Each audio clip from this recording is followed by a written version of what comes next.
আসসালামু আলাইকুম international news বাংলায় আপনাদের স্বাগতম। শুরুতে থাকছে শিরোনাম। যুক্তরাষ্ট্রের সঙ্গে পারমাণবিক আলোচনা নিয়ে ইরানের নতুন সিদ্ধান্ত।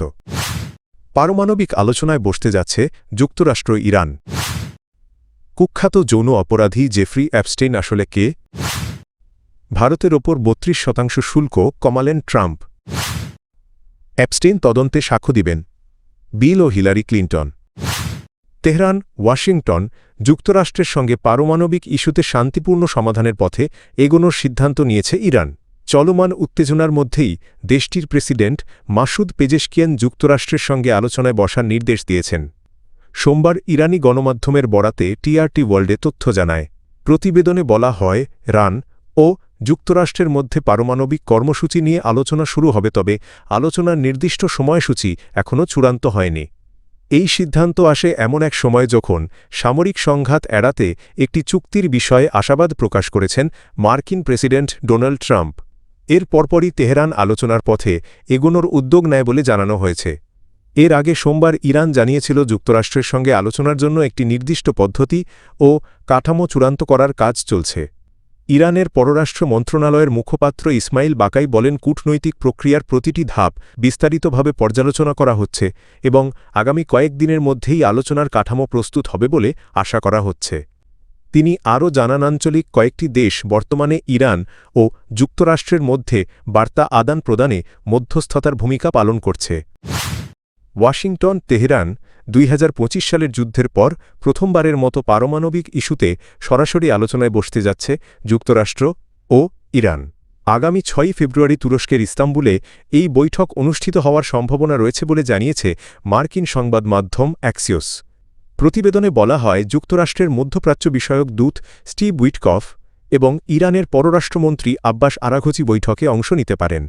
আলোচনার মূল বিষয় থাকবে ইরানের পারমাণবিক কর্মসূচি। যদিও বৈঠকটি এখনও আনুষ্ঠানিকভাবে চূড়ান্ত হয়নি, তবে দুই পক্ষই এটিকে সবচেয়ে সম্ভাব্য পরিকল্পনা হিসেবে বিবেচনা করছে। অ্যাক্সিওস আরও জানায়, আলোচনার আগে স্টিভ উইটকফ ইসরায়েল সফর করতে পারেন। সেখানে তিনি দেশটির প্রধানমন্ত্রী বেনিয়ামিন নেতানিয়াহু ও শীর্ষ সামরিক কর্মকর্তাদের সঙ্গে বৈঠক করবেন। এরপর তিনি তুরস্কে যাবেন বলে ধারণা করা হচ্ছে।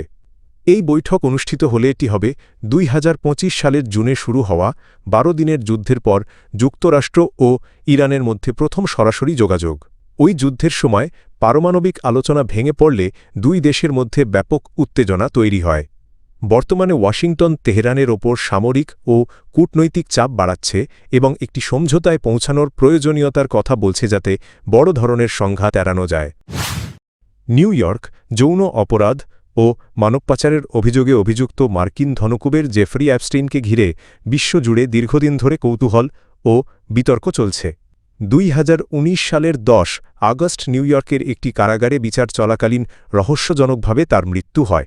মৃত্যুর আগে কিশোরী পাচার ও একটি বিস্তৃত যৌন অপরাধ চক্র পরিচালনার অভিযোগে তিনি অভিযুক্ত ছিলেন। সম্প্রতি ২০২৫ সালের নভেম্বরে মার্কিন কংগ্রেসে Epstein file transparency act pass এবং প্রেসিডেন্ট ডোনাল্ড ট্রাম্প এর স্বাক্ষরের পর অ্যাপস্টেইন সংক্রান্ত গোপন নথি প্রকাশের প্রক্রিয়া শুরু হয়েছে। এর ফলে তার জীবনের অন্ধকার অধ্যায়গুলো আবারও আলোচনায় এসেছে। গণিত শিক্ষক থেকে ধনকুবের নিউ ইয়র্কে বেড়ে ওঠা অ্যাপস্টেইন ৭০-এর দশকে একটি বেসরকারি স্কুলে গণিত ও পদার্থবিজ্ঞান পড়াতেন। পরে তিনি ওয়াল স্ট্রিটের বিনিয়োগ ব্যাংক বেয়ার স্টার্নসে যোগ দেন এবং অল্প সময়ের মধ্যেই পার্টনার হন। ১৯৮২ সালে তিনি নিজের প্রতিষ্ঠান জে এপস্টিন এবং কো প্রতিষ্ঠা করেন। $১ বিলিয়ন বেশি সম্পদ ব্যবস্থাপনার মাধ্যমে তিনি দ্রুত বিপুল সম্পদের মালিক হন। নিউ ইয়র্ক, ফ্লোরিডা ও নিউ মেক্সিকোতে বিলাসবহুল বাড়ি এবং একটি ব্যক্তিগত দ্বীপ গড়ে তোলেন তিনি। নয়াদিল্লি, ওয়াশিংটন, ভারত ও যুক্তরাষ্ট্রের মধ্যে দীর্ঘদিন ধরে চলা বাণিজ্যিক আলোচনায় উল্লেখযোগ্য অগ্রগতি হয়েছে। সোমবার এক ফোনালাপের পর মার্কিন প্রেসিডেন্ট ডোনাল্ড ট্রাম্প ভারতের পণ্যের ওপর আরোপিত শুল্ক ৫০%, কিছু ক্ষেত্রে ২৫% থেকে কমিয়ে ১৮% করার ঘোষণা দেন। ট্রাম্প জানান, ভারতের প্রধানমন্ত্রী নরেন্দ্র মোদীর অনুরোধ এবং দুই দেশের বন্ধুত্বপূর্ণ সম্পর্কের প্রতি সম্মান জানিয়ে তিনি তাৎক্ষণিকভাবে এই সিদ্ধান্ত নিয়েছেন। এই সিদ্ধান্তের ফলে এখন থেকে মেড ইন ইন্ডিয়া পণ্যগুলো যুক্তরাষ্ট্রের বাজারে উল্লেখযোগ্যভাবে কম শুল্কে প্রবেশ করতে পারবে। ফলে ভারতীয় রপ্তানিকারকদের জন্য এটি একটি বড় ইতিবাচক অগ্রগতি হিসেবে বিবেচিত হচ্ছে। এদিকে নরেন্দ্র মোদী এই সিদ্ধান্তকে স্বাগত জানিয়ে ট্রাম্পকে ধন্যবাদ জানিয়েছেন। সামাজিক যোগাযোগ মাধ্যমে দেওয়া এক বার্তায় তিনি বলেন ১৪০ কোটি ভারতীয়র পক্ষ থেকে তিনি এই ঐতিহাসিক পদক্ষেপের জন্য কৃতজ্ঞ। মোদী উল্লেখ করেন বিশ্বের দুটি বৃহত্তম গণতন্ত্র ও অর্থনীতি একসঙ্গে কাজ করলে উভয় দেশের মানুষের জন্য নতুন সুযোগ সৃষ্টি হয়। তিনি আরও আশা প্রকাশ করেন এই সিদ্ধান্তের মাধ্যমে ভারত ও যুক্তরাষ্ট্রের কৌশলগত অংশীদারিত্ব নতুন উচ্চতায় পৌঁছাবে। ওয়াশিংটন যৌন অপরাধী জেফরি অ্যাপস্টেইন সংক্রান্ত তদন্তে মার্কিন কংগ্রেসের সামনে সাক্ষ্য দিতে সম্মত হয়েছেন সাবেক মার্কিন প্রেসিডেন্ট বিল ক্লিন্টন এবং সাবেক পররাষ্ট্রমন্ত্রী হিলারি ক্লিন্টন।